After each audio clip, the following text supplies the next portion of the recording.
this crochet wig, we are going to need some hair.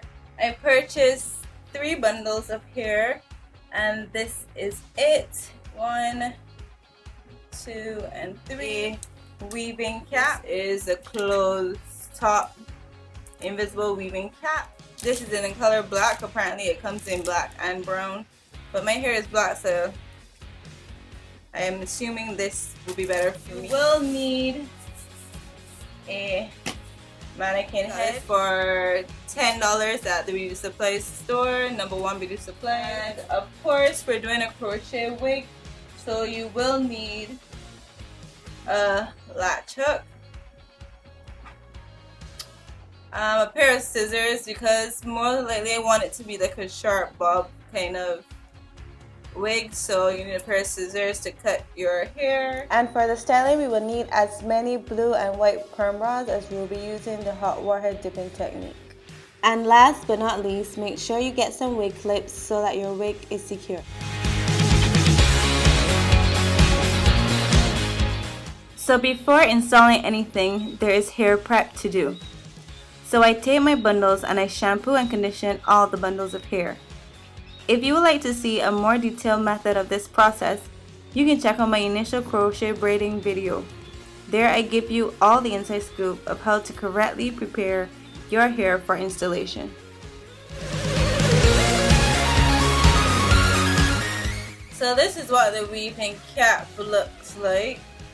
So I want to try the weaving cap on my head first to see if it's a really close fit or not, because most people would put it onto the mannequin head, and as you see, you have a lot of gathered hair, but my head is pretty big. I'm not gonna lie, I'm not going to be in denial.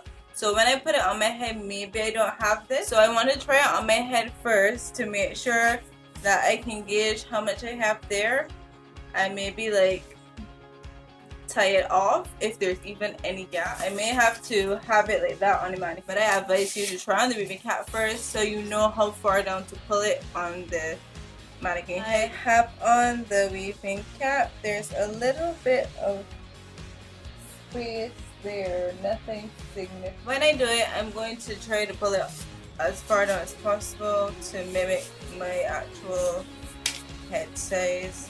So I'm gonna probably have the wig looking like this.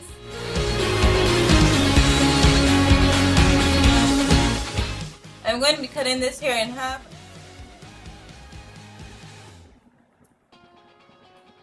So I have my hair cut in half, and this is what I'm going to do for all of my bundles before I install. So now once that the hair has been cut, when I install it, it's going to be about here, and of course once I curl it, it will shrink up and give me a closer to a bob type look, which is what I'm looking for. Okay guys, so this is my first row installed.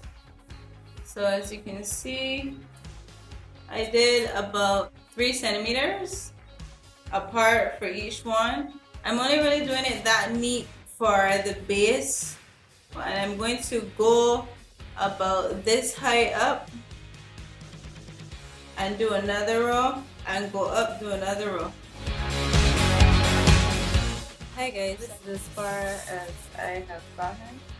Just coming here to show you how I install the hair onto the weaving cap. I first open the latch hook. I then slide the latch hook under 3 strings of the weaving cap, and making sure that the latch is beyond the strings. Holding the hair taut, I feed it into the hook and close the latch. I then pull out the latch hook and remove the hair from the hook. Holding the loop open, I then feed the free hair through the loop. I then take the loop, twist, and feed the hair back through that same loop.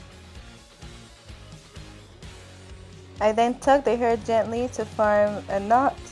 I separate the 2 strands of hair to make that knot secure. So I did that all around the hair. If you take a look at the back, it looks a bit scanty, but I didn't want to have too much bulk behind here. so when it fits onto my head with my hair in the background, it just looks like the scalp is black, so you can't really see all this space. It looks really sparse because the mannequin head is white, obviously, so it's not that dramatic on my head. See you guys in a few. I'm going to go and install the rest. This is the wig. So it's just time to style it. To make the process of styling easier, I first trim the Jamaican twist braid. I then dampen it before detangling with my diamond brush, starting from tips to root. Afterwards, I spray 2 pumps of my Nature Shine oil and incorporate that through the section, brushing one last time. I then take my small blue perm rod and I fasten my thumb and the root of the hair at the top of the perm rod, and then I twist my hand around the perm rod, making sure to keep that rod stationary. I then clasp it in place and we're done. For this wig, I used only white and blue perm rods. Once the rods were installed, I dipped the hair in hot water for about 15 seconds, and then I placed it in between a towel and dabbed out the excess water.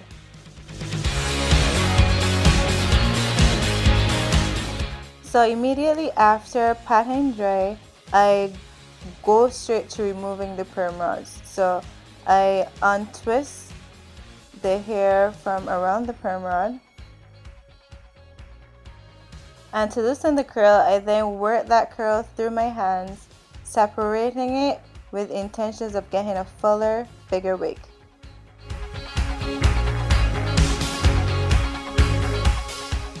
And here we have the finished curled hair.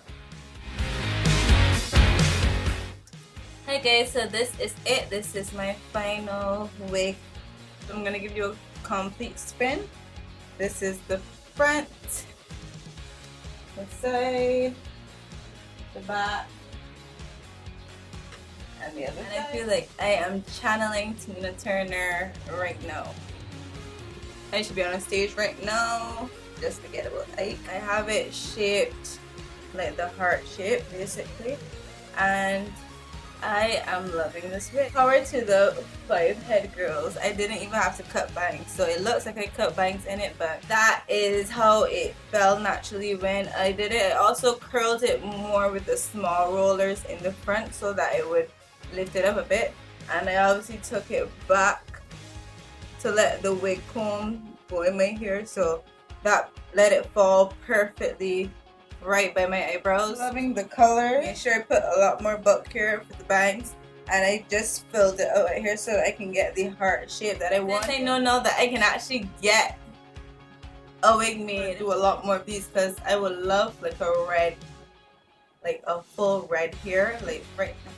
So look out for future styles with some crochet wigs. It's really fun and quite a learning experience getting this video out to you, and I really hope that you enjoyed this video. So I'll see you in my next video, guys.